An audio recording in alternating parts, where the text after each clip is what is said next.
Classes. आज हम convection की प्रॉब्लम सॉल्व करेंगे, कन्वेक्शन के कुछ ऑब्जेक्टिव्स और कुछ गुड क्वालिटी प्रॉब्लम्स। ओके, तो इस क्लास की फर्स्ट प्रॉब्लम क्या है? A coolant fluid at 30 degree Celsius flows over a heated plate maintained at a constant temperature of 100 degrees Celsius. The boundary layer temperature distribution at a given location on the plate may be approximated as T is equal to 30 plus 70 exponential minus y, where y is in meter is the distance normal to the plate and T is in degree Celsius. If thermal conductivity of the fluid is 1 watt per meter Kelvin, the local convective heat transfer at that location will be। Heat transfer coefficient पूछा है, confuse नहीं होना है। अगर यहाँ पर local convective heat transfer coefficient लिखना भूल गया तो कंफ्यूज नहीं होना है, क्योंकि देखिए यूनिट वॉट पर मीटर स्क्वायर केल्विन में दे रखी है। ओके, तो प्रॉब्लम को सॉल्व करते हैं। आपको एक हीटेड प्लेट दे रखी है जो कि एक कांस्टेंट टेम्परेचर पे है, TW मान लिया, और 100 डिग्री सेल्सियस दे रखा है। इसके ऊपर एक कूलेंट फ्लूइड फ्लो कर रहा है जिसका टेम्परेचर आपको 30 डिग्री सेल्सियस दे रखा है। ओके, तो इस पर एक बाउंड्री लेयर क्रिएट होगी, बाउंड्री लेयर। इसमें टेम्परेचर डिस्ट्रीब्यूशन दे रखा है हमें किसी लोकेशन पर। Temperature distribution T is equal to 30 plus 70 e to the power minus y. Okay, exponential minus y means e to the power minus y, where y is the distance normal to the plate. Okay, T is in degree Celsius. Thermal conductivity हमें fluid की कितनी दे रखी है? 1 watt per metre kelvin. We have to find local convective heat transfer coefficient. My dear friends, एक formula आता है हमारा नो स्लिप कंडीशन से, Hx is equal to minus K F delta T upon delta Y at Y is equal to 0 TW minus T infinity. ये formula आता है हमारा no slip condition से। नो स्लिप कंडीशन में heat conduction is equal to heat transfer by convection. अभी मैं लिख देता हूँ वह इक्वेशन को। तो इसमें वैल्यूज रखते हैं 1 delta T upon delta Y at Y is equal to 0 देख लेते हैं। Delta T upon delta y first 0 हो जाएगा, plus 70 e to the power minus y, minus y को डिफ्रेंशिएट करेंगे -1 मिलेगा। ये किस पर है? y इज इक्वल टू 0 पर है। TW कितना है हमें मिला है? 100। टी इन्फिनिटी कितना दे रखा है? 30। ओके, 1 अपॉन -1 70, ये देखिए 60 हुआ, e टू द पावर -0 1 होगा, और ये -1 बचा। कितना आया? -1 और माइनस मल्टीप्लाई करेंगे तो positive 70/70। You will get 1 watt per metre square kelvin local convection heat transfer coefficient. Hx is equal to 1 watt per metre square kelvin. Option B is the correct answer. Okay, अब ये formula मेरा कहाँ से आया मैं आपको बता देता हूँ, आप डायरेक्ट याद रखिए क्योंकि ये आपका काफ़ी टाइम सेव करेगा। नो स्लिप कंडीशन मीन्स जो फर्स्ट लेयर ऑफ फ्लूइड होगी, ये फर्स्ट लेयर ऑफ फ्लूइड, इसमें हीट ट्रांसफर कैसे होगा? प्योरली कंडक्शन के थ्रू होगा। प्योरली कंडक्शन, क्योंकि नो स्लिप कंडीशन कहती है कि जितनी वेलोसिटी प्लेट की होगी उतनी वेलोसिटी इस फ्लूइड लेयर की होगी। नो स्लिप कंडीशन कहती है जितनी इस प्लेट की वेलोसिटी है उतनी इस लेयर की होगी। प्लेट की वेलोसिटी 0 है तो इसकी भी वेलोसिटी क्या होगी? फर्स्ट लेयर की 0। जितना अमाउंट ऑफ हीट इस लेयर से कंडक्ट हो रहा है उतना amount of heat upper layer से कन्वेक्शन के थ्रू मूव हो रहा होगा। It means heat conducted is equal to heat transfer by convection. We can write it minus K F Fourier law of heat conduction से A delta T upon delta Y at Y is equal to 0। Y is equal to 0 means जो layer हमारी plate पर है first layer. के F thermal conductivity fluid की लिए, क्योंकि conduction कहाँ पर हो रहा है? फ्लूइड में हो रहा है, नॉट प्लेट की बात नहीं कर रहे हैं हम, फ्लूइड की बात कर रहे हैं। ए क्या होगा मेरा? एक्सपोज्ड एरिया, या जहाँ से हीट कंडक्शन हो रहा है। एक्सपोज एरिया हम कहाँ पर वर्ड यूज करते हैं? कन्वेक्शन में। और यहाँ पर ए कौन सा एरिया होगा? Perpendicular area, perpendicular to the direction of heat transfer. इसके परपेंडिकुलर हीट फ्लो कर रही है। तो ये हो गया मेरा heat transfer by convection. H exposed area, temperature difference TW minus T infinity. Exposed area और area perpendicular to the direction of heat transfer यहाँ पर बराबर है, तो ये टर्म कैंसिल आउट हो जाएगी और you will get Hx is equal to minus K F delta T upon delta Y at Y upon 0 upon TW minus T infinity. you will get this. Okay, now move on to next. Gate 2014 का question है, problem को read करते हैं. Consider a 2 dimensional laminar flow over a long cylinder as shown in the figure below. The free stream velocity is u infinity and free stream temperature T infinity is lower than the cylinder surface temperature. The local heat transfer coefficient is minimum at this point.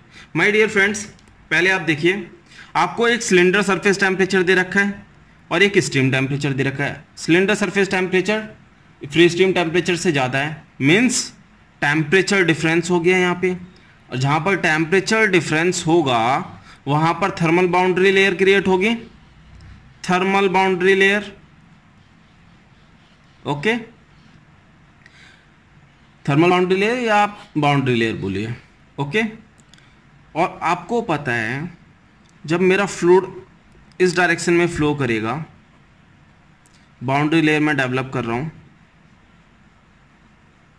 Like this, like this, like this, like this. 2 तरह का flow होगा, एक laminar होता है, एक turbulent होता है. Laminar, turbulent. Question में हमें कौन सा दिया है, देखिए लैमिनार फ्लो दिया है, लैमिनार फ्लो. और लैमिनार फ्लो के केस में ये फर्स्ट स्टैग्नेशन पॉइंट होता है, ये सेंटर हो गया. सेंटर से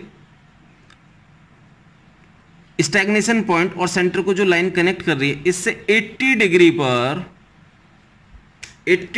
पर फ्लो सेपरेशन पॉइंट मिलता है. आपको कौन सा पॉइंट मिलता है, flow separation point. Flow separation point, flow separation point. Okay, flow separation point. और इस पॉइंट पर हमारी बाउंड्री लेयर क्या होती है, boundary layer thickness maximum. Boundary layer thickness maximum होती है, डेल मैक्स. ओके, तो यहां पर हमारी बाउंड्री लेयर थिकनेस मैक्सिमम हुई. और माय डियर फ्रेंड्स, आपको पता है लैमिनार फ्लो के केस में बाउंड्री लेयर थिकनेस कितनी होती है, 4.64x upon under root Reynold number. Delta is equal to 4.64x. अगर मैं इसे rho V x upon mu लिखता हूं तो मुझे मिल गया delta is directly proportional to under root x. ये हुआ. और हीट ट्रांसफर कोफिशिएंट का विद एक्स क्या होता है, H x is directly proportional to the x to the power minus half. इस तरह का वेरिएशन होता है. ठीक है, तो यहां से मैं एच एक्स को मैं 1 अपॉन अंडर रूट एक्स लिख सकता हूं. एच एक्स इज, और यहाँ 1 अपॉन अंडर रूट एक्स से अगर मैं इसे डेल्टा को प्लेस करता हूँ, रिप्लेस करता हूँ, और यहाँ पर डेल्टा कितना है मेरा, मैक्सिमम. डेल्टा क्या है, मैक्सिमम. डेल्टा मैक्सिमम हुआ. जब डेल्टा मेरा मैक्सिमम हुआ, हीट ट्रांसफर कोफिशिएंट मिनिमम हो जाएगा. मीन्स जहाँ पर बाउंड्री लेयर थिकनेस मेरी मैक्सिमम होगी वहाँ पर मेरा हीट ट्रांसफर कोफिशिएंट मिनिमम होगा. आप देख लीजिए इस फिगर से आपको 80 डिग्री एंगल किसके अप्रोक्सीमेट लग रहा है, 0.2 के. तो heat transfer, local heat transfer coefficient कहाँ पर मिनिमम होगा, 0.2 पर. टर्बुलेंट फ्लो के केस में फ्लो सेपरेशन पॉइंट किस एंगल पर होता है, theta is equal to 140 degree. Flow separation point 140 degree पर होता है. लेकिन हमें प्रॉब्लम किसकी दी है, लैमिनार फ्लो की. तो यहाँ पर हीट ट्रांसफर कोफिशिएंट कहाँ पर मिनिमम होगा, जहाँ पर बाउंड्री लेयर थिकनेस मैक्सिमम होगी. और बाउंड्री लेयर थिकनेस कहाँ पर मैक्सिमम होती है, लैमिनार फ्लो के केस में 80 डिग्री पर होती है, डेल्टा मैक्स. तो यहाँ पर हीट ट्रांसफर कोफिशिएंट मिनिमम होगा. माय डियर फ्रेंड्स, गेट 2005 की प्रॉब्लम है. An uninsulated air conditioning duct of rectangular cross section 1 meter by 0.5 meter carrying air at 20 degrees Celsius with a velocity of 10 meter per second is exposed to an ambient of 30 degrees Celsius. Neglect the effect of duct construction material for air in the range of 20 to 30 degrees Celsius. Data are as follows: thermal conductivity, viscosity, Prandtl number, density. Laminar flow Nusselt number is 3.44, constant wall temperature condition, and for turbulent this we have to find Reynolds number and heat transfer per meter length of the duct. My dear friends, सबसे पहले question में क्या observe कर रहे हैं हम, velocity दे रखी है हमें. वेलोसिटी दे रखी है तो प्रॉब्लम किसकी हो गई, फोर्स कन्वेक्शन की. ओके, तो इस प्रॉब्लम को देखते हैं। सबसे पहले हम डाटा लिखते हैं, क्या डाटा दे रखा है हमें। एक अनइंसुलेटेड एयर कंडीशनिंग डक्ट दे रखा है हमें, ठीक है, डक्ट दे रखा है, डक्ट बना लिया। डक्ट की डायमेंशंस दे रखी है, एक हमें 1 मीटर दे रखी है, एक 0.5 मीटर दे रखी है, रेक्टेंगुलर दे रखा है, ठीक है। इसमें एयर एंटर कर रही है किस वेलोसिटी पे, सॉरी किस टेम्परेचर पे, 20 डिग्री सेल्सियस पे, और एम्बिएंट टेम्परेचर क्या दे रखा है हमें, 30 डिग्री सेल्सियस। वेलोसिटी दे रखी है एयर की हमें 10 मीटर पर सेकेंड। ओके, इसमें कह रहा है neglect the effect of duct construction material, means जो हीट ट्रांसफर हो रहा है हमारा, उसमें इसका रोल, जो डक्ट मटेरियल ये बीच में आएगा, चारों सरफेसेस आएंगी, इसका हमें रेजिस्टेंस कंसिडर नहीं करना है। Okay, for air in the range of 20 to 30 degree Celsius data are as follows. Thermal conductivity, ये डाटा हमें दे रखा है, वो डाटा लिख लेते हैं, ठीक है। अब देखिए माय डियर फ्रेंड्स, हमें जो एयर की प्रॉपर्टीज दे रखी है वो 20 टू 30 डिग्री सेल्सियस के बीच में दे रखी है।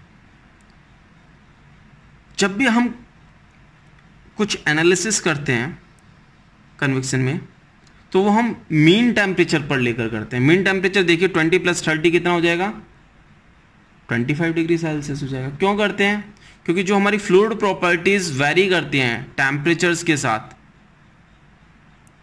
जो हमारी फ्लूइड प्रॉपर्टीज टेम्परेचर के साथ वेरी करती हैं, उन्हें प्रॉपरली हम अकाउंट कर पाए, इसलिए हम मीन टेम्परेचर पर या with in the range properties को लेते हैं। ओके, तो यहां पर हमें क्या मिल गया, के की वैल्यू मिल गई 0.025 वॉट पर मीटर, म्यू मिल गया 18 माइक्रो पास्कल सेकेंड। तो इसे कन्वर्ट कर लेते हैं 10⁻⁻6 pascal second. Apart from this Prandtl number 0.73, density 1.2 kg per metre cube. Okay, laminar flow Nusselt number दे रखा है हमें 3.44 constant wall temperature, and for turbulent flow ये दे रखा है। माय डियर फ्रेंड्स, पहले तो हमें ये फाइंड करना है कि हमारा फ्लो है कौन सा। एक कंडीशन हमें लैमिनार की दे रखी है, एक टर्बुलेंट की दे रखी है। तो first we have to identify which type of flow is this. Okay, तो रेनॉल्ड नंबर क्या होता है, rho V hydraulic diameter upon mu, ये होता है rho V D upon mu. यहाँ DH में क्यों यूज़ कर रहा हूँ, हाइड्रोलिक डाया क्यों यूज़ कर रहा हूँ, क्योंकि यहाँ पे मुझे सर्कुलर डक्ट नहीं दे रखा है, रेक्टेंगुलर दे रखा है। तो रेक्टेंगुलर के केस में हाइड्रोलिक कैसे निकालते हैं, 4 times of A upon P, where P is the perimeter and A is the cross sectional area. Okay, confuse नहीं होना, this is not surface area, this is a cross sectional area. A 1 × 0.5, perimeter कितना होगा 2 times of 1 + 0.5, you will get DH is, use calculator or you can write 2 2s are 4, you will get 1 upon 1.5. Okay, 1 upon 1.5। इस value को इसी में रहने देते हैं, या और सिंप्लीफाई कर लेते हैं। 5 2s are 10, 5 3s are 15, 2/3। Okay, 2/3 रहने देते हैं। अब रेनॉल्ड नंबर की वैल्यू फाइंड आउट करते हैं। रो 1.2, velocity 10, hydraulic diameter 2/3, viscosity 18 × 10⁻⁻6। Okay, इस पॉइंट को हटाएंगे, ये 10 गया, 6 2 = 12, 6 3 = 18, 4/3 × 10⁻4, 2 2 = 4, 4/9, 10⁻6 आ गया। Okay, what we will get 4/9 will be 0.444 × 10⁻6, which can be written as 4.44 × 10⁵। हमें रेनॉल्ड नंबर मिल गया। My dear friends, for circular duct हमारा क्या होता है रेनॉल्ड नंबर, अगर 4000 से ज़्यादा है तो वो किस रेंज में चला जाता है, किस फ्लो में, टर्बुलेंट फ्लो में। तो इस सेक्शन को हमने हाइड्रोलिक डाया मीन सर्कुलर में कन्वर्ट करने के लिए हाइड्रोलिक डाया फाइंड किया, तो उसकी रेंज हमने यूज़ की। रेनॉल्ड नंबर 400 से ज़्यादा होता है तो टर्बुलेंट फ्लो होता है। माय डियर फ्रेंड, इससे ये क्लियर हो गया कि टर्बुलेंट फ्लो है तो हम ये वाला फॉर्मूला यूज़ करेंगे नुसेल्ट नंबर का। फर्स्ट क्वेश्चन तो माय डियर फ्रेंड्स इसमें रेनॉल्ड नंबर फाइंड करना था, Reynold number for the flow 4.44 × 10⁵, तो ये आपका आंसर हो गया। Okay, now see next question of this या next part of this question, the heat transfer per metre length of the duct in watts is. Heat transfer देख लेते हैं। Heat transfer कहां से होगा माय डियर फ्रेंड्स? एम्बिएंट इस duct के चारों ओर है, हीट यहां से फ्लो कर रही होगी, अंदर तो 20 डिग्री सेल्सियस है, बाहर हायर टेम्परेचर 30 डिग्री सेल्सियस, ऊपर से जा रही होगी, इधर से एंटर कर रही होगी, इधर से एंटर कर रही होगी। इट मीन्स एक्सपोज्ड एरिया क्या हो गया? ये पार्ट हो गया, ये पार्ट हो गया।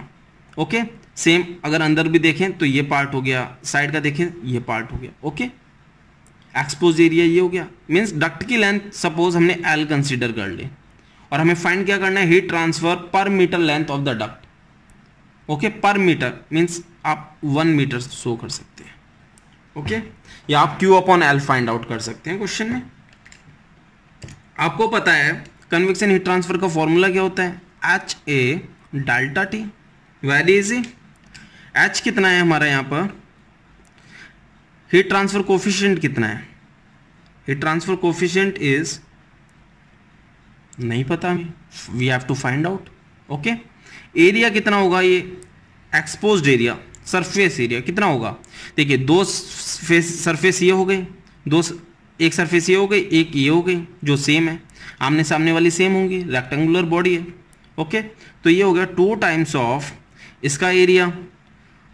इसका एरिया कितना है? 1 इंटू L। L क्या है? 1, बाद में लिखूंगा ताकि आप कंफ्यूज ना हो। 0.5 इंटू L ये एरिया हो गया। टेम्परेचर डिफरेंस कितना हो जाएगा? 30 minus 20। Okay H into 2 L मैं बाहर ले लेता हूँ, ये हुआ 1.5 into 10। Okay it can be written as 2 10 जा 20 या 330 L। Okay now we have to find heat transfer coefficient. Heat transfer coefficient कहाँ से मिलेगा? हमें नुसेल्ट नंबर का फॉर्मूला दे रखा है, यहाँ से मिल जाएगा हमें। 0.023 Reynold number to the power 0.8 Prandtl number to the power 0.33। My dear friend Dittus Boelter equation दे रखी है हमें, इसे डिटस बोल्टर इक्वेशन बोलते हैं। 0.33 और 0.4 तब होता है जब हीटिंग का केस हो। माय डियर फ्रेंड्स देखिए आप यहाँ हीटिंग का केस है, क्योंकि फ्लूइड का टेम्परेचर बाहर ज़्यादा है तो हीट हो रहा है। ओके तो नुसेल्ट नंबर होता है हमारा H hydraulic dia upon HD upon K thermal conductivity of fluid की थर्मल कंडक्टिविटी दे रखी है हमें, मीन्स एयर की दे रखी है। 0.023 रेनॉल्ड नंबर हमें 4.44 10 टू द पावर 5 हमने कैलकुलेट किया। 0.8 प्रांटल नंबर कितना है हमारा? 0.33। Okay H into hydraulic dia कितना है?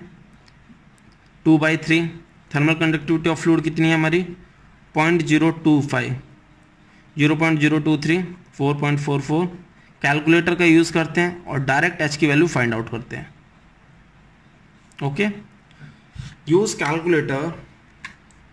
4.44 into 10 to the power 5 multi to the power 0.8 0.023 से multiply 0.73 0.33 multiply by 0.025 into 3 divided by 2, you will get 25.618 watt per meter square Kelvin।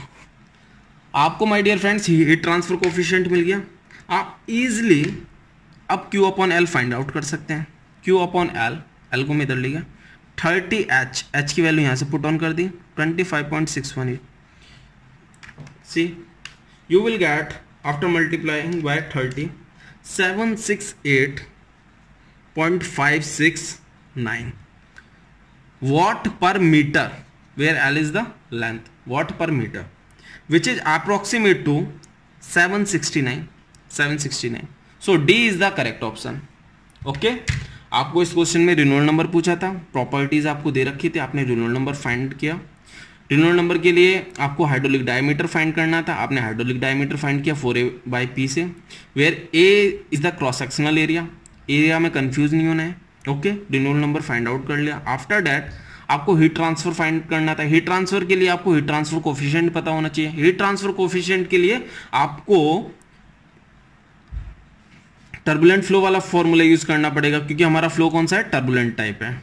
Okay तो हमने heat transfer coefficient find कर लिया। अब सबसे important point था सरफेस एरिया, एरिया कौन सा कंसीडर करना है, तो इसमें एरिया में कंफ्यूज नहीं होना है, क्रॉस सेक्शनल एरिया नहीं लेना है, क्रॉस सेक्शनल एरिया नहीं लेना है, हमें सरफेस एरिया लेना है जो एक्सपोज्ड एरिया है, exposed area, expose between ambient air and air in the duct. Okay, तो हमने ये एरिया ले लिया, फिर हमने क्यू को फाइंड आउट किया और वैल्यू रखी एच की, तो 769 हमें आंसर मिल गया। Okay, now move on to next. My dear friends, gate 2011 का क्वेश्चन है, the ratios of the laminar hydrodynamic boundary layer thickness to thermal boundary layer thickness of flows of two fluids P and Q on a flat plate are 1/2 and 2 respectively. The Reynolds number based on the plate length for both the flows is 10 to the power 4. The Prandtl and Nusselt number for P and P are 1/8 and 35 respectively. The Prandtl and Nusselt number for Q are respectively. My dear friends, आपको दो fluids दे रखे हैं, one is P and another one is Q. Okay, आपको दो fluids दे रखे हैं, one is P and another one is Q. Okay, P and Q. Apart from this आपको क्या दे रखा है, P एंड Q मैं नीचे लिख लेता हूं, क्लियरली विजिबल नहीं है, P एंड Q. ओके, दोनों के आपको डेल बाय डेल्टा टी का रेशियो दे रखा है, डेल बाय डेल्टा टी 1/2 दे रखा है P के लिए, Q के लिए कितना दे रखा है, डेल बाय डेल्टा टी, इसके लिए 2 दे रखा है. देखिए ratios of the laminar hydrodynamic boundary layer thickness delta हो गया, delta to delta T for of flows of two fluids P and Q on a flat plate are 1/2 and 2 respectively. Del by del T 1/2 हो गया, इसके लिए 2 हो गया. Okay, Reynolds number based on the plate length for both the flow, Reynolds number same है इसलिए मैं इसे यहाँ लिख रहा हूँ. Okay, Prandtl number and Nusselt number for fluid P हमें दे रखा है 1/8 and Nusselt number 35. Okay, Prandtl and Nusselt number for Q के लिए फाइंड आउट करना है, Q के लिए फाइंड आउट करना है नुसेल्ट नंबर. बहुत इजी क्वेश्चन है माय डियर फ्रेंड्स. आपको पता है नुसेल्ट नंबर मैं एवरेज ले लो या लोकल ले लो, बट यहाँ पर लोकल की बात नहीं हो रही, बेस्ड ऑन प्लेट लेंथ हो रही थी, तो इसलिए मैं एवरेज नुसेल्ट नंबर ले रहा हूँ. क्या होता है formula 0.664 Reynolds number to the power 1/2 Prandtl number to the power 1/3. Okay, average Nusselt number लिया, it means Nusselt number is proportional to Reynolds number to the power half and Prandtl number to the power 1/3. ये clear हो गया. अब my dear friends, del by delta T मुझे already दे रखा है, तो यहां से मैं प्रैंटल नंबर निकाल सकता हूं. क्या होता है फॉर्मूला प्रैंटल नंबर का, डेल बाय डेल्टा टी का Q, 2 का Q क्या हो गया 8, तो प्रैंटल नंबर की वैल्यू निकल आई. बहुत इजी था. ओके, अब देखते हैं हम नुसेल्ट नंबर हमें फाइंड आउट करना है. तो Nusselt number P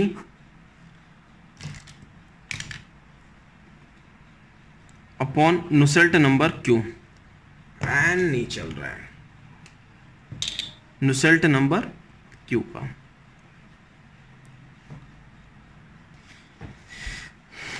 Nusselt number P के लिए लिख सकता हूं मैं 1/2, ये P हो गया, प्रैंटल नंबर 1/3 P के लिए हो गया, Reynolds number Q 1/2, Prandtl number Q 1/3. Okay, मुझे ये फॉर्मूला मिला, Nusselt number is directly proportional to the Reynolds number to the power half and Prandtl number to the power 1/3. तो मैंने अपर P के लिए लिखा और डिनोमिनेटर में Q के लिए लिखा. अगर कोई कांस्टेंट होता तो वो कैंसिल भी हो जाएगा, इसलिए मैंने इक्वल का साइन लिया है. ओके, तो इसमें अननोन कांस्टेंट क्या है, अननोन. देखिए रेनॉल्ड्स नंबर दोनों के लिए सेम है, रेनॉल्ड्स नंबर P के लिए भी सेम है, Q के लिए भी सेम है, तो ये तो मेरा कैंसिल आउट हो गया. ओके, बाकी डाटा देखिए. अब यहाँ पर 4 टर्म्स हैं, एक Nusselt number for P, Nusselt number for Q, Prandtl number for P, Prandtl number for Q. इसमें से अननोन क्या है, only Nusselt number for Q. Other 3 terms हमें पता है, वैल्यूज रखते हैं. Nusselt number for P 35, Prandtl number to the power Prandtl number P to the power 1/3, 1/8 की पावर 1/3. प्रैंटल नंबर 1/3 कितना, प्रैंटल नंबर 8 है, ये 8 की पावर 1/3, यहाँ से हमें क्या मिल गया 1/2 और यहाँ से मिल गया 2, इट मीन्स ये हो गया 1/4। तो नुसेल्ट नंबर फॉर क्यू कितना आया हमारा 35 into 4 you will get 140. So your option is Prandtl number 8 and Nusselt number 140. So option A is the correct answer. समझ में आ गया आपको? कुछ नहीं इसमें, Prandtl नंबर को आपको सिंपल फॉर्मूला याद है, Prandtl number is equal to del by delta T का cube, del by delta T आपको दे रखा है। Nusselt number, average Nusselt number का फॉर्मूला लिखा, उसे इस फॉर्म में प्रोपोर्शनलिटी टर्म में लिखा। ओके, प्रोपोर्शनलिटी में भी नहीं लिखोगे आप, इस फॉर्मूले में रहने दीजिए। 4p लिखिए वन टाइम, 4q लिखिए, दोनों को डिवाइड कर दीजिए, कांस्टेंट हट जाएगा और रेनॉल्ड नंबर सेम है दोनों के लिए, वो एलिमिनेट हो जाएगा। फिर वैल्यूज आप पुट ऑन कर दीजिए, आपको Nusselt number 4q find out हो जाएगा। Okay, now move on to next.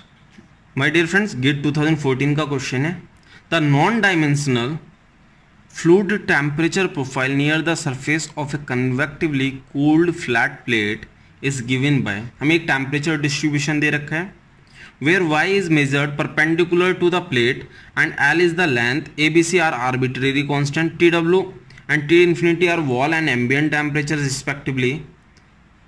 If the thermal conductivity of the fluid is K and the wall heat flux is Q double dash, the Nusselt number is equal to। My dear friends, देखते हैं, आपको एक ये flat plate दे रखी है, flat plate दे रखी है, इसमें एक, इसके ऊपर एक थर्मल बाउंड्री लेयर है। क्यों? क्योंकि टेम्परेचर डिफरेंस है, इसका टेम्परेचर TW दे रखा है आपको और इसका फ्लूइड का टेम्परेचर आपको T इन्फिनिटी दे रखा है। ठीक है, T इन्फिनिटी, और जहाँ टेम्परेचर डिफरेंस होगा वहाँ थर्मल बाउंड्री लेयर होगी। ओके, y परपेंडिकुलर दे रखा है, y is measure perpendicular to the plate. Okay, thermal conductivity आपको फ्लूइड की कितनी दे रखी है K, और वॉल हीट फ्लक्स आपको दे रखा है Q double dash. Okay, Q double dash आप ऐसे समझ सकते हैं, Q double dash. My dear friends, Q क्या होता है हीट कन्वेक्शन में, HA डेल्टा T होता है, Q अपॉन H क्या हो गया मेरा Q double dash A delta T, right, sorry H delta T,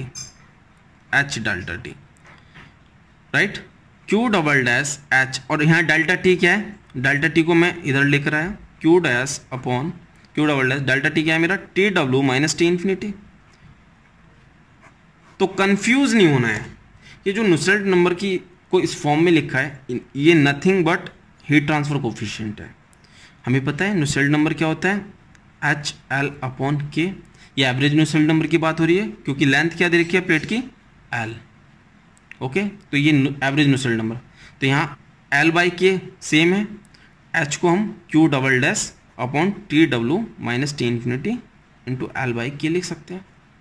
तो कंफ्यूज नहीं होना है, आपसे नुसेल्ट नंबर पूछा है, नुसेल्ट नंबर में L पता है हमें, L दे रखा है, K दे रखा है, H we have to find out, और किसकी टर्म में फाइंड आउट करना है, A और B की टर्म में, क्योंकि देखिए आंसर हमारा ABC की टर्म में, राइट। वो कैसे फाइंड आउट करेंगे माय डियर फ्रेंड्स, मैंने आपको बताया एक फॉर्मूला होता है local convection heat transfer coefficient का, HX is equal to minus KF delta T upon delta Y, delta T upon delta Y at Y is equal to 0 upon TW minus T infinity, ये होता है। और आपको यहाँ पर temperature distribution जो दे रखा है TW minus T upon TW minus T infinity, इसे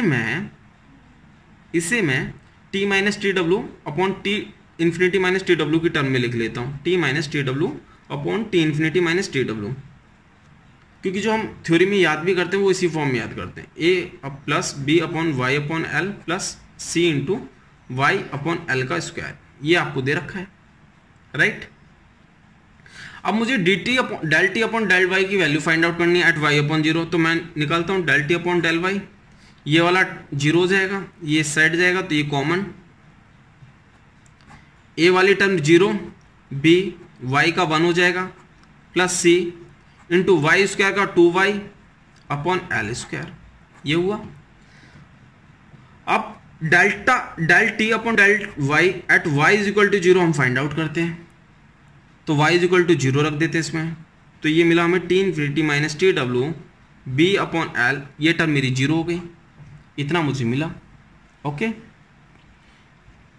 इतना मुझे मिला। अब Nusselt number, local Nusselt number का फॉर्मूला होता है H x x upon K. Okay, और मुझे किस पर बेस्ड फाइंड आउट करना है, देखिए एल पर पूछा है इसने, means Nusselt number at X is equal to L. तो लोकल, इसमें एच एक्स की वैल्यू फाइंड आउट पहले कर लेते हैं, के एफ रहेगा, delta T upon delta Y, इसकी वैल्यू आपने फाइंड आउट कर ली, T infinity minus T W B upon L upon T W minus T infinity. या माय डियर फ्रेंड्स, माइनस अब इस ब्रैकेट के अंदर जाएगा, T W minus T infinity हो जाएगा, ये term will be cancelled out, we will get here B. Thermal conductivity fluid की कितनी दे रखी है क्वेश्चन में मुझे, के, बी के अपॉन एल, ये मुझे मिला H x. Okay, H X की वैल्यू मैं यहां पर रखूं, बी के अपॉन एल हुआ, और at X is equal to L upon K. Okay, तो एल से एल गया, के से K, what I got B.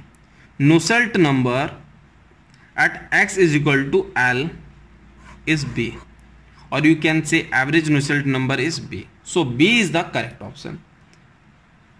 जब भी आपको टेम्परेचर डिस्ट्रीब्यूशन दिया हो और आपसे local convection heat transfer coefficient पूछता है या उसका यूज होता है, जैसे नुसेल्ट नंबर पूछ लिया, नुसेल्ट नंबर में local convection heat transfer coefficient की वैल्यू आपको पता होनी चाहिए, तो उसे फाइंड आउट करने के लिए आपको हमेशा ये वाला फॉर्मूला यूज करना है। और ये फॉर्मूला आता है नो स्लिप कंडीशन को यूज करते हुए, heat conducted is equal to heat transfer by convection. Okay, उन्हें इक्वेट करने से ये आ जाता है, बट अगर आप वो करोगे तो आपका एक दो स्टेप बढ़ जाएगा, टाइम कंज्यूम होगा, इसलिए डायरेक्ट आप इसे याद रखिए और डायरेक्ट टेम्परेचर डिस्ट्रीब्यूशन को डिफ्रेंशिएट करके यहाँ वैल्यू पुट ऑन कीजिए, आपको डायरेक्ट एच एक्स मिल जाएगा। एच एक्स का यूज कीजिए नुसेल्ट नंबर में, आपको नुसेल्ट नंबर की वैल्यू मिल गई, that is B. Okay, now move on to next. Gate 2014 की प्रॉब्लम है, बहुत इजी प्रॉब्लम है। आपको क्या है, एक वाटर फ्लो कर रहा है through a tube of diameter 25 mm at an average velocity of 1 metre per second. The properties of water दे रखा है आपको, density, dynamic viscosity, thermal conductivity, Prandtl number, और आपको ये रिलेशन दे रखा है, आपको इसे heat transfer coefficient find out करना है। Cup of tea type question है। आपको क्या करना है, सबसे पहले डाटा, आपको एक ट्यूब दे रखी है जिसका आपको डायमीटर दे रखा है d is equal to 25 mm, right. किस वेलोसिटी पे फ्लो कर रहा है, 1 मीटर पर सेकेंड। डेंसिटी आपको दे रखी है, म्यू दे रखा है, आपको के दे रखा है, प्रांटल नंबर दे रखा है। ओके, तो आपको क्या फाइंड आउट करना है, रेनॉल्ड नंबर। तो रेनॉल्ड नंबर का फॉर्मूला क्या होता है, rho V D upon mu. रो कितना है यहाँ पर, डेंसिटी 1000, वेलोसिटी कितनी है 1, डायमीटर कितना है 25 mm, तो उसे मैं मीटर में लिख रहा हूँ। ओके, डायनेमिक विस्कोसिटी कितना दे रखा है 7.25 इंटू 10⁻⁻⁴। गेट की प्रॉब्लम में कैलकुलेटर का यूज करते हैं, रेनॉल्ड नंबर की वैल्यू फाइंड आउट करते हैं। कितना आएगा, 25 divide by 7.25, you will gate 3.448 into 10⁻⁴, और यू कैन राइट 3.4482, वैल्यू क्या है 3.4487 इंटू 10⁻⁴, तो ये आया मेरा 34482.7 रेनॉल्ड नंबर, इतना है। ओके, इतना आया। अब देखिए इस क्वेश्चन में आप यहां ऑब्जर्व कर सकते हैं, रेनॉल्ड नंबर जो आया है मेरा मोर देन 4000 है।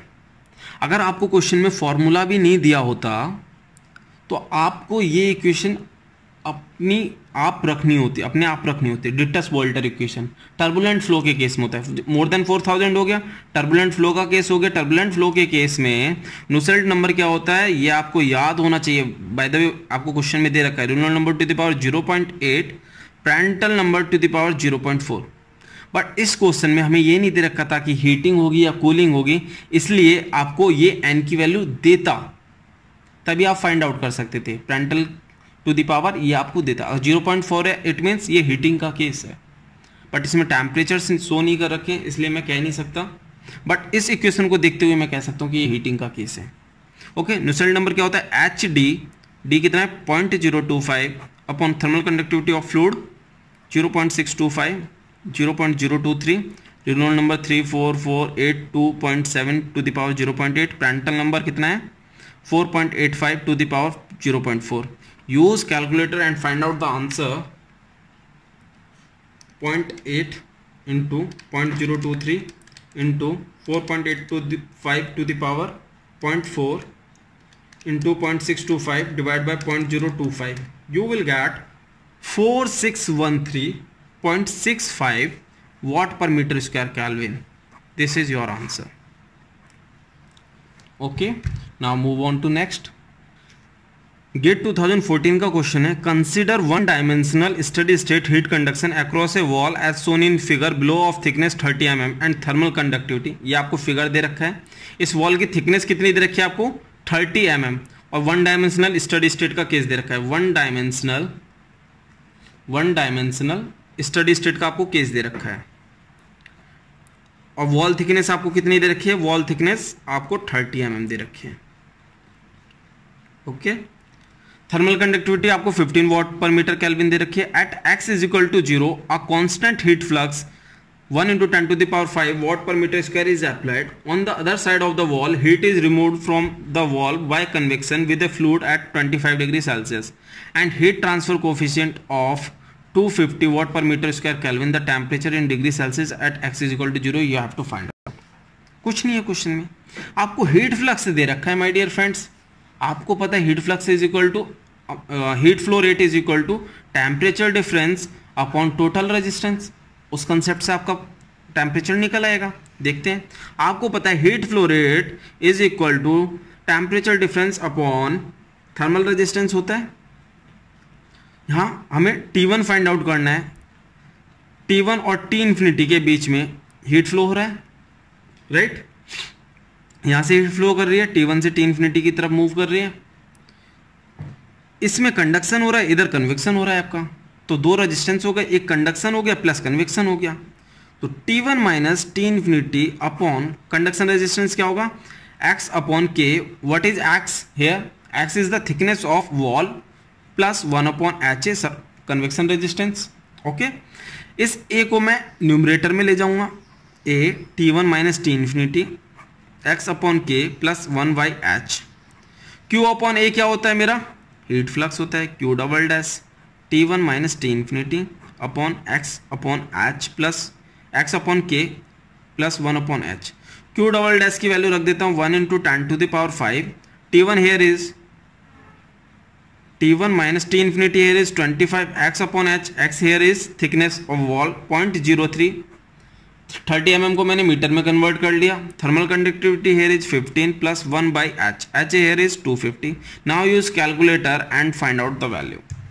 वैसे जरूरत नहीं है कैलकुलेटर की, but if you have given option then use calculator and directly put on the value, directly find out the value. Plus 1 by 250 multiply bye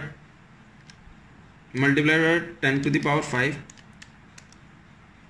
plus 25. You will get 625 degrees Celsius. 625 degree Celsius is the answer. Okay, तो बहुत easy problem थी ये. कभी कभी easy problems भी 2 marks में पूछ ली जाती हैं. बस न्यूमेरिकल क्वेश्चन था इसलिए इसे 2 मार्क्स में पूछा था, अदरवाइज ये 1 मार्क्स के लायक की प्रॉब्लम है. ठीक है, तो ऐसे ही आपको प्रॉब्लम सॉल्व करनी है और मार्क्स को गेन करना है. Now move on to next. आपको क्वेश्चन दिया है average heat transfer coefficient on a thin hot vertical plate suspended in still air. Still means velocity नहीं है एयर की. Still air can be determined from observations of the change in plate temperature with time as it cools. Okay, assume the plate temperature to be uniform at any instant of time and radiation heat exchange with the surrounding is negligible. देखिए my dear friends, radiation heat exchange negligible दे दिया है और plate temperature uniform है at any instant of time. Uniform it means ये lumped capacity system की problem हो गई, lumped capacity analysis की प्रॉब्लम हो गई. Temperature remains uniform at any instant, ये क्वेश्चन रहता था, उसमें कंसेप्ट रहता था क्योंकि उसमें टेम्परेचर ग्रेडियंट्स नेग्लिजिबल रहती थी, थर्मल कंडक्टिविटी बहुत हाई रहती थी. ओके तो यहां से पता चल गया हमें लंप्ड कैपेसिटी एनालिसिस का कंसेप्ट है। The ambient temperature is 25 degree Celsius and the plate has a total surface area of 0.1 metre square, a mass of 4 kg. The specific heat of the plate material is 2.5 kilojoule per kilogram kelvin. The convective heat transfer coefficient in watt per meter square Kelvin at instant when the plate temperature is 225 degrees Celsius and the change in plate temperature with time is minus 0.02 Kelvin per second is. तो हमें इसमें heat transfer coefficient find करना है। पहले हम data लिख लेते हैं। देखिए आपको हॉट वर्टिकल प्लेट दे रखी है, हॉट वर्टिकल प्लेट सस्पेंडेड इन स्टील एयर। सपोज मैंने ये सस्पेंड कर दी, राइट। एम्बिएंट टेम्परेचर आपको 25 डिग्री सेल्सियस दे रखा है, प्लेट का एरिया आपको 0.1 मीटर स्क्वायर दे रखा है, mass 4 kg, specific heat of the plate material 2.5 kilojoule per kilogram kelvin. Convective heat transfer coefficient आपको फाइंड करना है, कन्वेक्टिव हीट ट्रांसफर कोफिशिएंट आपको फाइंड करना है किस इंस्टेंट पर, जब प्लेट का टेम्परेचर 225 डिग्री सेल्सियस है and the change in plate temperature with time dt upon dt minus 0.2 kelvin per second is. My dear friends आप देखिए यहां प्लेट का टेम्परेचर ज़्यादा है, 225 डिग्री सेल्सियस है। इस पर्टिकुलर इंस्टेंट की बात कर रहा हूं मैं जब प्लेट का टेम्परेचर 225 डिग्री सेल्सियस है और एम्बिएंट का 25 डिग्री सेल्सियस है। ऑब्वियसली टेम्परेचर डिफरेंस है, हीट ट्रांसफर होगी किसके थ्रू होगी, कन्वेक्शन के थ्रू होगी। रेडिएशन है नहीं, बाहर फ्लूइड है तो कन्वेक्शन के थ्रू होगी। जैसे जैसे हीट ट्रांसफर होगी प्लेट से एम्बिएंट के लिए वैसे वैसे इस प्लेट की इंटरनल एनर्जी डिक्रीज करेगी। और किस रेट से डिक्रीज करेगा टेम्परेचर वो हमें दे रखा है पर्टिकुलर इंस्टेंट पर। ओके तो लंप्ड कैपेसिटी एनालिसिस में, और यहां तो आप एनर्जी कंजर्वेशन देखिए, यहां एनर्जी डिक्रीज क्यों, एम्बिएंट की एनर्जी बढ़ जाएगी। एक की एनर्जी डिक्रीज कर रही है, एम्बिएंट की एनर्जी बढ़ जा रही है। एनर्जी बैलेंस इक्वेशन क्या हुआ, यहां से जितना भी हीट ट्रांसफर कन्वेक्शन के थ्रू हो रहा है उतनी इसकी इंटरनल एनर्जी डिक्रीज कर जाएगी। तो एनर्जी बैलेंस इक्वेशन को लिखते हैं हम, एनर्जी बैलेंस इक्वेशन क्या होगा, heat transfer by convection is equal to rate of decrease of internal energy of plate, rate of decrease of internal energy of plate. ठीक है, हीट ट्रांसफर बाय कन्वेक्शन क्या होता है, H into exposed area into temperature difference, ये होता है decrease, rate of decrease of internal energy minus mCp dt upon dt। ये करेंगे ना, या आप इससे पहले अगर लिखना था आप इसे इस तरह से लिख सकते हैं, rate of decrease of internal energy को मैं इस तरह से भी लिख सकता हूँ minus D by D T with time, और कितनी इंटरनल एनर्जी डिक्रीज कर रही है तो उसकी जो इंटरनल एनर्जी है विद टाइम कितना डिक्रीज कर रही है। नेगेटिव साइन यहाँ पर डिक्रीज का शो कर रहा है। अब वैल्यूज को पुट ऑन कर देते हैं, heat transfer coefficient find out करना है। एरिया सरफेस एरिया कितना दे रखा है हमें, टोटल सरफेस एरिया 0.1, कंफ्यूज मत होना, टोटल सरफेस एरिया दे रखा है, 2 से मल्टीप्लाई मत कर देना। Delta T 225 minus 25 minus M, mass कितना दे रखा है 4, सीपी कितना दे रखा है आपको 2.5 किलो जूल में दे रखा है तो जूल में कन्वर्ट कर दिया, dt अपॉन dt दे रखा है माइनस 0.02। कैलकुलेटर को यूज कीजिए और वैल्यू को फाइंड आउट करिए। वैल्यू आएगी इसकी 10 watt per metre square Kelvin. This is the final answer. I hope problem आपको समझ में आ गई होगी। बस एनर्जी बैलेंस का कंसेप्ट था, नथिंग एल्स। बहुत सिंपल प्रॉब्लम थी, कंसेप्चुअल प्रॉब्लम थी। Okay, now move on. 2014 का क्वेश्चन है, बहुत इजी क्वेश्चन है। For laminar force convection over a flat plate if the free stream velocity increases by a factor of 2 the average heat transfer coefficient. पूछा है हमसे, हमें क्या पूछा है, अगर हम फ्री स्ट्रीम वेलोसिटी को फैक्टर 2 से इंक्रीज कर देते, पहले केस में सपोज u इन्फिनिटी 1 थी, सेकंड केस में हमने क्या कर दिया 2 टाइम्स कर दिया, इंक्रीज कर दिया बाय फैक्टर 2, तो हमसे हीट ट्रांसफर कोफिशिएंट पूछ रहा है। तो माय डियर फ्रेंड्स, पहले तो आपको एक रिलेशन पता होना चाहिए हीट ट्रांसफर कोफिशिएंट और फ्री स्ट्रीम वेलोसिटी के बीच में, और वो रिलेशन हमारा कहाँ से आएगा? हमें फ्लैट प्लेट दे रखी है, इसमें बाउंड्री लेयर होगी इसके ऊपर। लैमिनार फ्लो के केस में ओवर फ्लैट प्लेट एक रिलेशन होता है नुसेल्ट नंबर का, एवरेज नुसेल्ट नंबर के लिए 0.664 Reynold number to the power half Prandtl number to the power 1/3। तो यहां से मैं निकाल सकता हूं इसे hx/k लिखा, 0.664 लिखा, Reynold number rho u infinity x upon mu half Prandtl number mu cp/k, right. अब यहां से देख लीजिए फ्री स्ट्रीम वेलोसिटी और हीट ट्रांसफर कोफिशिएंट का रिलेशन निकल कर आ रहा है, h is directly proportional to the u infinity to the power half, ये रिलेशन निकल आया। इस रिलेशन से मैं h2 upon h1 u infinity to the power half u infinity 1 to the power half लिख सकता हूं। फर्स्ट केस के लिए लिखा, सेकंड केस के लिए, और दोनों को डिवाइड कर दिया। u इंफिनिटी 2 मुझे कितना दे रखा है? 2 u इंफिनिटी क्वेश्चन में, u infinity 1, okay. 2 to the power half bracket से निकला, 2 कॉमन लूंगा तो 2 टू द पावर हाफ हो जाएगा। u infinity 1 1/2, u infinity 1 1/2। My dear friend, ये कैंसिल हो गया, बचा 2 to the power half under root 2 h2 upon h1। आपको पता है रूट 2 की वैल्यू 1 से ज़्यादा होती है, 1.414। यहाँ से क्या क्लियर हो गया? यहाँ से क्या क्लियर हो गया? h2 enhanced by factor root 2 rises by a factor of root 2, so C is the correct option. Question में ये भी पूछ सकता था कि h2 बड़ा या h1 बड़ा, या h2 डिक्रीज कर गया, तो h2 1 से ज़्यादा आया, रूट 2 टाइम्स आया, तो h2 बढ़ गया। Okay, now move on to next. अब हम कुछ इजी क्वेश्चंस देखेंगे, मैचिंग वाले, ये भी आ जाते हैं, ठीक है। माय डियर फ्रेंड्स, आपको PQRST दे रखा है, यहाँ 5 दे रखे हैं और यहाँ पर आपको 6 दे रखे हैं, मैच करना है। देखिए PQRST ऐसे ही करते हैं आप।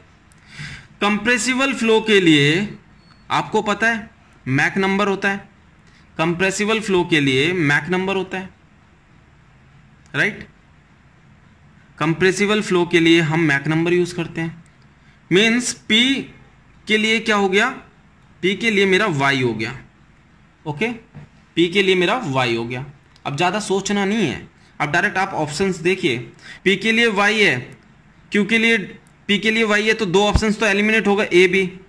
और अब CD को देखिए, CD में केवल डिफरेंस कहाँ पर है? CD में डिफरेंस कहाँ पर है? केवल T की टर्म में, देखिए T के मैचिंग में। अब T को आप देख लीजिए, हीट कन्वेक्शन के लिए क्या होता है? एक आपको X दे रखा है, एक में V दे रखा है। हीट कन्वेक्शन के लिए आप X और Y ऑप्शंस में से, X और V ऑप्शंस में से देख लीजिए X और V। हीट कन्वेक्शन के लिए नुसेल्ट नंबर यूज करते हैं, मीन्स T के लिए हो गया V। इससे मेरा ऑप्शन सॉल्व हो गया। आपको ऐसे टाइम सेव करना है एग्जाम में, आपको हर एक मैच नहीं करना है। अगर आप करोगे तो आप जहां टफ क्वेश्चन मिलेगा वहां पर आप एडिशनल टाइम नहीं दे पाओगे। मैं अभी यहां पर टाइम लिमिटेशंस नहीं है तो इसलिए मैं बता देता हूं। कंप्रेसिबल फ्लो के लिए मैक नंबर यूज करते हैं। फ्री सरफेस, जहां पे फ्री सरफेस का कंसेप्ट आ जाता है वहां सरफेस टेंशन आ जाता है। जहां surface tension it means Weber number. Weber number क्या होता है? Rho V²L upon sigma, means it is defined as the ratio of inertia force divided by surface tension forces. Inertia force divided by surface tension forces. Boundary layer, boundary में जहां पर boundary बनती है वहां पर क्या होता है? ड्रैग आता है, फ्रिक्शन होता है, फ्लूइड लेयर्स के बीच में फ्रिक्शन होता है, वहां स्किन फ्रिक्शन कोएफिशिएंट आ गया। पाइप फ्लो में हमें रेनॉल्ड नंबर हमें बताता है कि टर्बुलेंट है, लैमिनार है, रेनॉल्ड नंबर कनेक्ट हो गया। Heat convection Nusselt number. Okay, now move on to next. देखिए इसमें मैच करने के लिए बोला है तो इसमें भी देख लेते हैं। ABCD लिख लिया, इधर 4 दे रखे हैं, इधर 6 दे रखे हैं, इजिली कर सकते हैं। ग्रासॉफ नंबर पता है आपको कहाँ यूज होता है? फ्री कन्वेक्शन में। स्किमेडिट नंबर मैं आपको बताऊंगा। एक वेवर नंबर मैंने आपको बता दिया। वेवर नंबर कहाँ होता है? जहां पे सरफेस टेंशन, देखिए सरफेस टेंशन हो गया।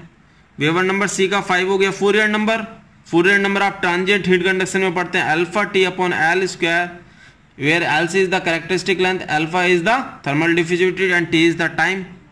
तो ये ट्रांजिएंट हीट कंडक्शन हो गया। बचा स्कीमेटिक नंबर। स्कीमेटिक एनालॉगस है प्रेंटल नंबर के। प्रेंटल आप कहाँ पढ़ते हो? हीट ट्रांसफर में। स्कीमेटिक कहाँ पढ़ते हो आप? मास ट्रांसफर में। प्रेंटल नंबर तो आप मास ट्रांसफर हीट ट्रांसफर में पढ़ रहे हो, इसका एनालॉगस स्कीमेटिक मास ट्रांसफर में पढ़ते हो। मास ट्रांसफर मास डिफ्यूजन हो गया। सो बी इज द वन। ये भी प्रैक्टिस कर लेनी चाहिए, एग्जाम में पूछ लिए जाते हैं और आजकल इसी तरह से पूछा जा रहा है। ऐसा नहीं है कि आपको 4 ऑप्शन दे रखे हैं और इधर 4 मैच कराए। अब 6-6 ऐसा भी हो सकता है एक ऑप्शन ए के 3-3 आंसर हो। मैं आपको थर्मोडायनेमिक्स में एक से एक प्रॉब्लम कराऊंगा, वहां पर आप देखना एक एक के 3-3 4-4 ऑप्शंस मिलेंगे। इस तरह की प्रॉब्लम्स IIT JEE में आती हैं।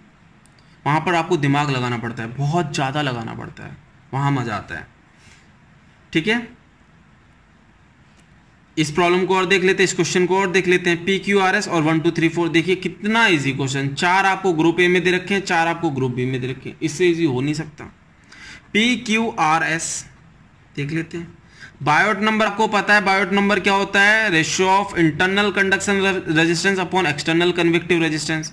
बायोट नंबर मीन्स 4 हो गया, P मीन्स 4 हो गया। ओके, तो आपके 2 ऑप्शंस एलिमिनेट हो गए। इसमें देखिए S के लिए 2 दे रखा है, 2 लिख लिया। अब बचा मुझे Q में, अगर मैं Q फाइंड आउट कर लूंगा तो मेरा आंसर आ जाएगा। Q मेरा क्या है? ग्रासॉफ नंबर। ग्रासॉफ नंबर कहाँ यूज होता है? ग्रासॉफ नंबर फ्री कन्वेक्शन में। फ्री कन्वेक्शन टेम्परेचर बढ़ा या टेम्परेचर डिफरेंस क्रिएट हुआ तो आपका क्या होगा? डेंसिटी डिफरेंस क्रिएट हो जाएगा। डेंसिटी डिफरेंस बायोन्सी फोर्सेस आ गए आपके, बायोन्सी फोर्सेस। तो वहां क्या हुआ? Ratio of buoyancy to viscous forces हुआ। तो ग्रासॉफ नंबर के लिए हो गया, Q के लिए 1, तो इससे मेरा सॉल्व हो गया। Option is the correct answer. इसमें मैंने बस एक चारों को मैच नहीं किया, टाइम सेव करना है एग्जाम में। यहां पर मैंने केवल 2 को मैच किया। एक बायोट नंबर को मैच कर लिया, उससे पता चल गया कि मेरे ये 2 CD एलिमिनेट हो गए, बचे options A and B। A and B से पता चल गया कि S के लिए तो फाइंड आउट करना नहीं है, तो Q R में से किसी एक का फाइंड आउट कर लीजिए आप, आपका आंसर आ जाएगा। तीसरा क्या है? Prandtl number. प्रेंटल नंबर आपको पता है, nu upon alpha, momentum diffusion rate divided by thermal diffusion rate. Okay, अगर आपको वीडियो पसंद आया हो प्लीज़ लाइक करें, शेयर करें, सब्सक्राइब करें। रेगुलर अपडेट्स के लिए please ring the bell. Thank you so much.